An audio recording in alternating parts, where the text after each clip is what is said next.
Good evening, televiewers. You're welcome to this edition of Prime Hour on my Media Prime. This evening, we are going to be looking at our schools in the southwest and northwest regions. Should we still sacrifice our schools for the sake of the ongoing crisis in the northwest and southwest regions? We also are going to be looking at our leadership at the helm of our political parties in Cameroon. We're asking the question as to whether it's time for a complete overhauling at the helm of our political parties. For our political leaders have been there for so long, or they have been doing so well that there is no need for people to think for a level. We're discussing this with panelist consultant is in the house. Apostle and B. Valentine Gwa is here. Good evening and welcome. Good evening, Mr. Liu. Good evening, Cameroonians. Good evening, viewers of Prime Hour, and good evening all over the world. It's another day again for us to deliberate very important issues concerning our nation, Cameroon. It's always a joy to be here, and we thank the Lord Jesus to have granted us grace to be here. We also in the company of a teacher, since we're going to be talking schools, and D4 Richard is going to be participating on this edition of the program. Good evening, D4, and welcome. Good evening, Leonard. Once again, thanks for having me on the program. I'm glad to be participating on this very important aspect of the crisis, which has to touch on the life of students and teachers and schools in the northwest and southwest region.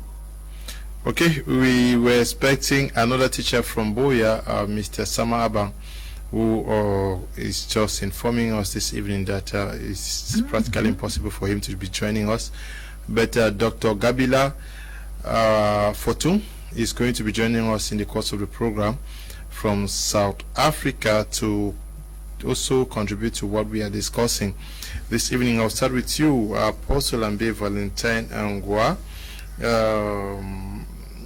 We are talking about schools in the southwest and northwest regions. Can we today understand why we chose to sacrifice this very important aspect of our life as a people?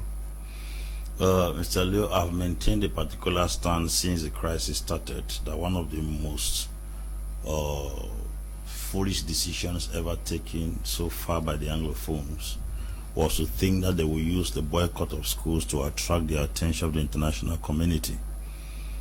I often say that when emotions override reason, abuse is inevitable. Our emotions drove us from the very beginning of this crisis to think that we could use the children's education as a means or as a bait to catch what we intend or believe we are wishing for. But unfortunately, it hasn't been the case, and it has not been the case anywhere in the world. We've taken references from different countries that have had very deep crises, more critical crises than ours, but on no account and on no occasion were schools closed down or children's education traded because people were intended to achieve a particular goal. I have said, and I'm still saying, that when children stay out of school, more criminals are produced. When children stay out of school, they become very vulnerable to all kinds of wicked exposures. And for us to have thought that we could use school initially, or school boycott initially, to attract the international community was one of the worst errors people ever made so far. The deception in the whole matter was that a lot of educated Anglophones did not take time to study some truths when it comes to the United Nations, because the impression given to every Southern Cameroonian at that time was that if schools were boycotted, definitely they would attract the attention of the UNESCO that was supposed to declare a blank school year, and that would push or expedite the intervention of this international community. But to our greatest dismay, it was like our emotions were too high at that time. Nobody was able to reason, because facts were supposed to be checked, analysis made to find out if this rumor that came out was actually the truth. But you see, because we were driven by emotion, nobody took time And to have used that method as a means to attract or bring an end to the crisis, it did not work. And again, people continuously carrying out the same activity for the first year, the second year, the third year. And I've said that if you keep using the same weapon for something that is not working, then that is another definition for insanity. Doing the same thing over and over and then expecting a better result. For all the years that the crisis has gone through, we've practically seen that the school boycott has not helped in any way in bringing the crisis to any end or solving any problem in the crisis. So we cannot continuously, I repeat, using the same thing that is not working to achieve a goal we are aiming at. School boycott for the past 5 years or 4 hasn't helped the situation at all. So we insist in that children should be given the privilege to go to school, because if at all we are envisaging even a nation tomorrow, the nation filled with illiterates, school dropouts, will produce more criminals, we produce more vandals, and we produce more rascals than ever before. Give education a chance, because somebody said the best gift you can offer to a generation is the ability to develop their minds, and that is what we are asking for. And I think it is not too expensive to be given to the children at all stratas in the English-speaking region of this country. Every southern Cameroonian has the right to education, and that is one of the articles of the UNESCO, and I think children should be given that basic right. And if you are not interested in going to school, or you have completed school, you should not be a hindrance to those who are interested in going to school and those who are still going to school, because most of the persons who are declaring the school boycott are either people who are no longer going to school or the ones who have refused going to school. We cannot treat a generation's privilege of going to school because we want to satisfy our self-aggrandizement. That is not a measure. That is not a weapon, and that is not a strategy. It has not worked. It didn't work in Afghanistan. It didn't work in Syria. It didn't work in South Africa apartheid. It didn't work in any of the countries in the world. Even in America, it did not work. It will not work here in Cameroon. School boycott is not a measure or a step or a procedure to bring an end to the crisis or to attract the international community.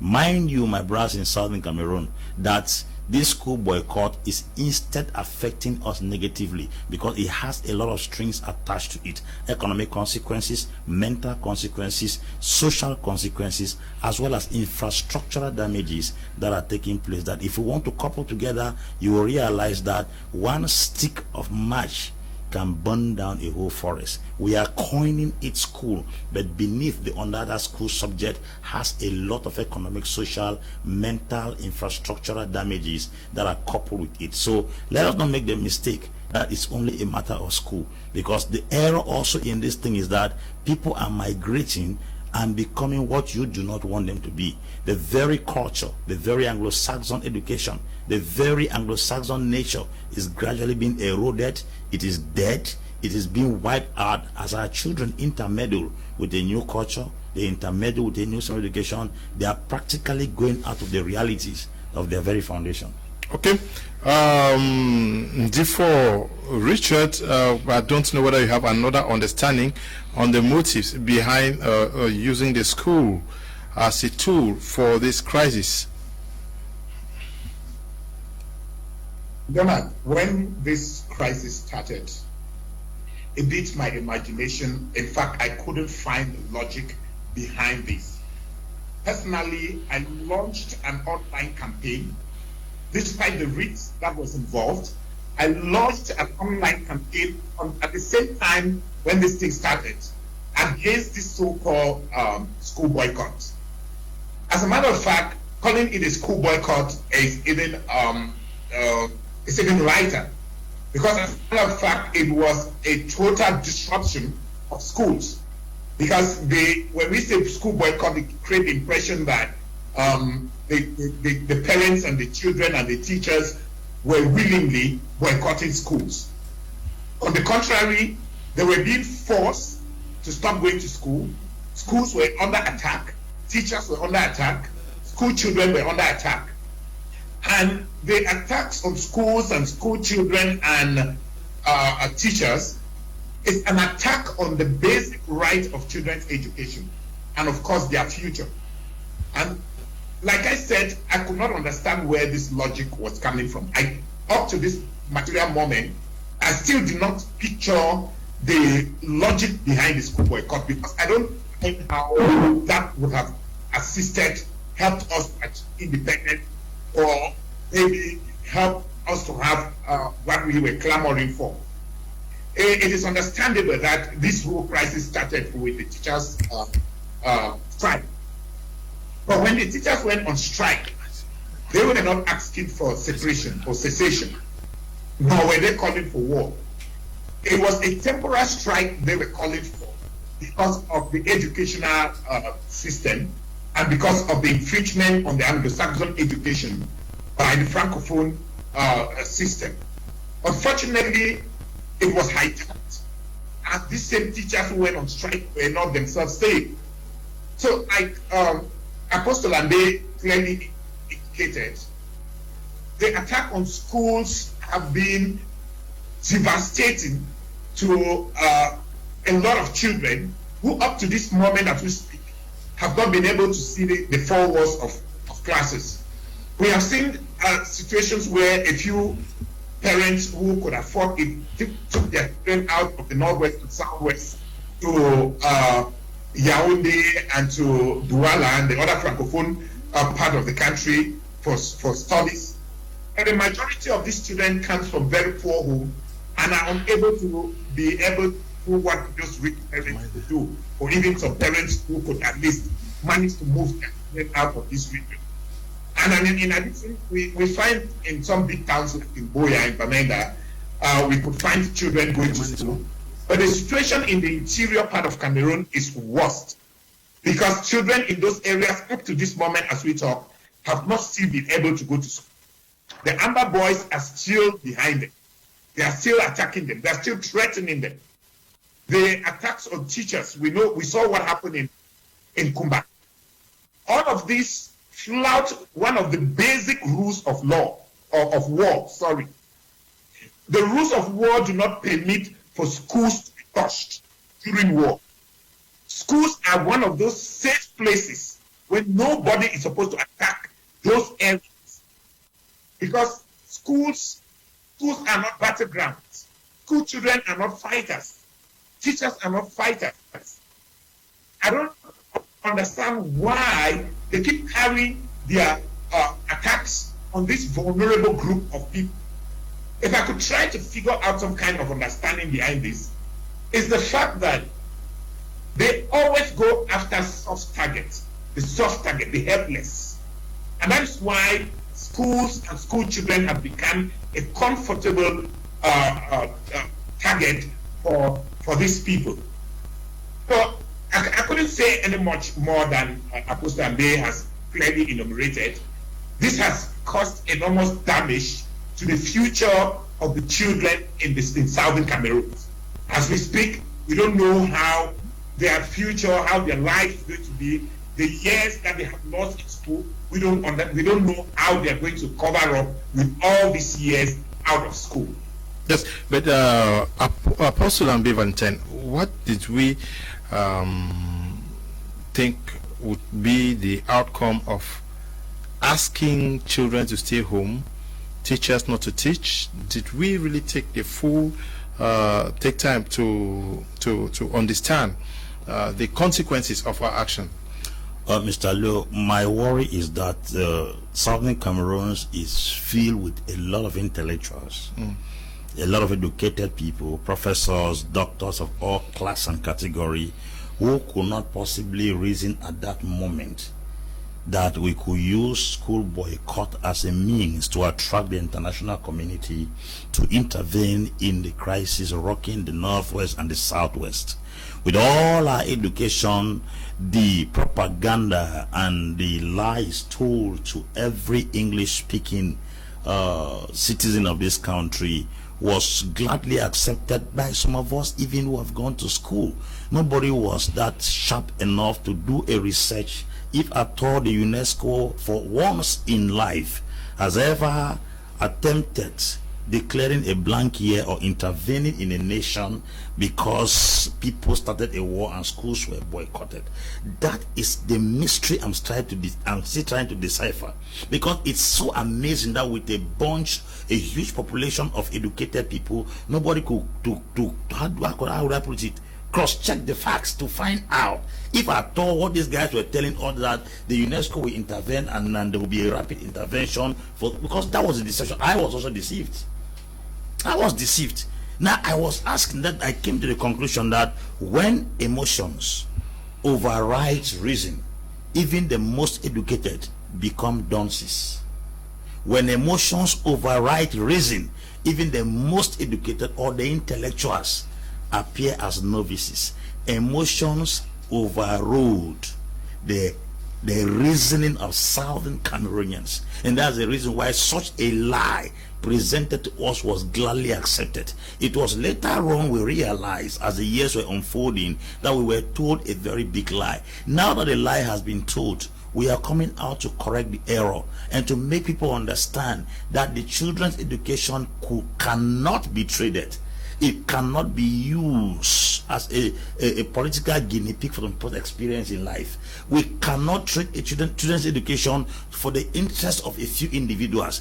Take, for example, the persons who are boycotting the schools are people who are called doctors, people who are called professors, people who have already obtained their degrees and their master's degrees and their PhD, and then some who have refused deliberately not to go to school. So the gap in between him that has already gone to school and the one who is not willing to go to school is a people sacrificing the greater population in the middle who want to go to school. You must understand also that some people are even encouraged to go to school. If such a thing happened, it gives many children the opportunity to stand and say, it was not me who refused school.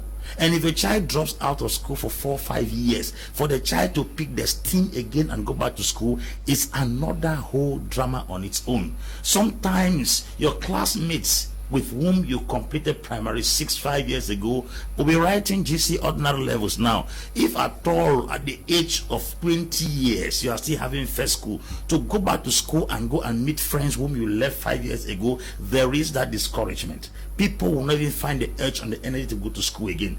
Teachers themselves are afraid to go to community to go and teach, thereby making the whole thing a total confusion, because teachers have become victims of the crisis. They have been arrested, of which they were the initiators of this crisis. We were supposed to have considered the fact that without them, nothing like this would have risen. And if I thought you were attacking them, you should understand that they were the foundations and the pillars of what you are trying to hijack today. The teachers that have been arrested, kidnapped, some killed because they attempted to go and teach, they should know that these people are the ones who started agitating and bringing the attention of the government to the marginalization and the malhandling of the educational sector, or the Anglo-Saxon system of education in the English period of the country. The teachers have been destroyed. Children also are psychologically destroyed. Now, one of the things that is so bad about this whole thing is that a good number of persons who are financially viable, who have their means of livelihood, they have transferred their children to different locations of the world. Some have been moved to the French-speaking region of the country. We are fighting against Francophonization. We are fighting against La Republicanism. Yet we are sending the children to come and study La Republicanism in their own sector of the country. What does that, how does that help grow the Anglo-Saxon culture, the bijural system, the bilingual system, and the Anglo-Saxon system of education in our children? It affects us in every strata and every sphere. It will shock you that most institutions that were supposed to have erected giant edifices in the north and the southwest have transferred this way. That's economic boom, because education on northwest and southwest was a hub of education. In Cameroon, most ministers in this side of the country were sending their children over to the north and south, because we had prominent schools like Sase, we had schools like Lords, we had schools like Sacred Hearts. Those are schools making waves, and children were moving. I was growing up, I knew that when you fail GCE levels, where you want to pass it, go to Bamenda. When you want to pass GCE, go to Bamenda, go to Boya. That was the hub of education in the country. Now most of those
Désormais, pour vos problèmes d'apparence, mèches naturelles et perruques vietnamiennes, indiennes, péruviennes, Caprice Beauty Hair est la solution.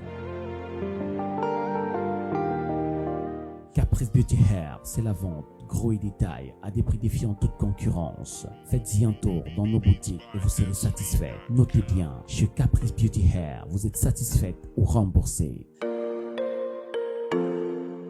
Situé au centre commercial de Bonamoussadi, boutique Détroit, contact 677 717 380 à Makepe, au bloc L, derrière la station Tradex, Parc Vita.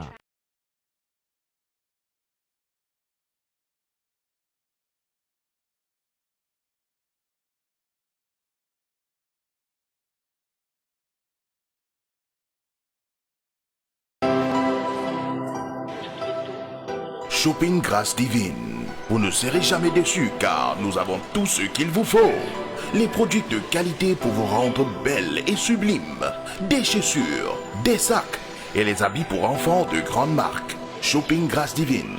Situé à la 3e entrée, venant du carrefour Anatole, en face de Crédit du Golfe. Première boutique. Essayez la qualité au quotidien. Pour plus d'informations, appelez les numéros 6 99 27 06 42 ou le 6 54 43 14 44. 6 97 99 22 26. Shopping Grâce Divine by Benedicto Fashion. Pour satisfaire est notre souci.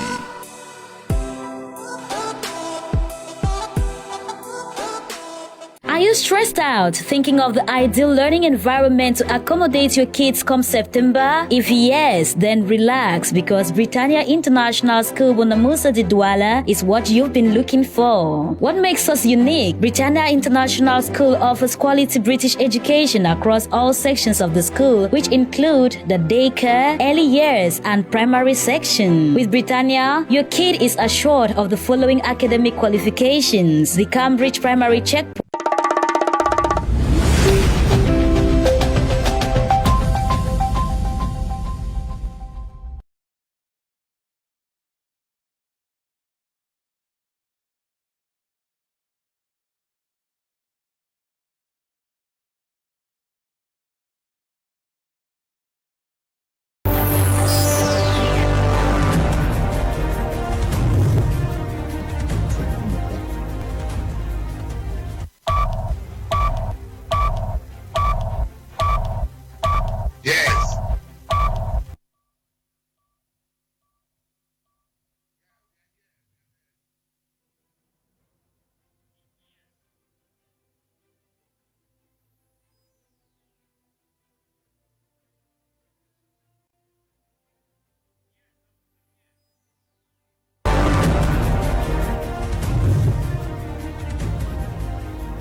Welcome back. We're sorry for that technical hitch we suffered out here. Thank God we're back and ready to continue discussing what we had we started discussing already. Apostle Lambe Valentine, where you were going to learn on understanding the motives that would have driven those who have stopped schools for this year to believe that it was going to bring more positive than negative aspects. Yes, Mr. Leo, like I was saying, normally when you're going through a challenge, it's good to find out similar challenges to learn what the people did to come out of their challenges. What was some of the things some people did to come out of where they found themselves? I am very convinced that as Anglophones in this country, we're supposed to have taken a serious consideration in finding out other challenges similar to ours in other countries to find if school boycott has ever for once been the reason why the international bodies intervened or why a crisis came to an end. But like I said earlier, it would appear our emotions were overridden, our reason, I beg your pardon, were overridden by our emotions, and nobody could reason at that particular moment in time. So the frustration came when we realized that we're applying a wrong key to a wrong lock. And for all these years that we've gone through this challenge, I'm very, very convinced that almost every Southern Cameroonian must have come to understand that school boycott is not the way out of the crisis. If we do that, we're going to be punishing ourselves. It looks like drinking poison and expecting someone else to die, which is absolutely impossible. So we should rethink and have a proper understanding on how to deal with what we are going through, rather than letting what we are going through be of more pain to us, because the challenge and the crisis itself is already enough pain. Adding the school boycotts to what you're already going through is adding salt to injury. So we call on all Southern Cameroonians to think and reason very well that school boycott has never been a way out of crisis like this. Okay. Not in Cameroon and not out of this country. God, good evening to you. Chengale Tenti White, good evening to you, Pa Dennis. Jack Money, good evening to you, Prince Ndikum, who is always following the program. We also are going over to Dr. Gabila Fotung, who is in South Africa. Doctor, good evening and welcome. Thanks so much, Mr. Kumbirat, and the panelists and the audience. Yeah, Doctor, we're talking about using schools for the Anglophone crisis. I've asked D4 and Apostle Lambe to understand the rationale behind the fact that children have not been to school for the past 4 years, some of the schools destroyed. Was it a wise decision? Mr. Kuhn, thanks so much for that. I came in at the point when Ambe, whom I respect and good evening, sir. I have listened to all of your interventions. I really appreciate the passion and the lucidity with which you engage on a number of your debates, and also good evening to Mr. Ndifo.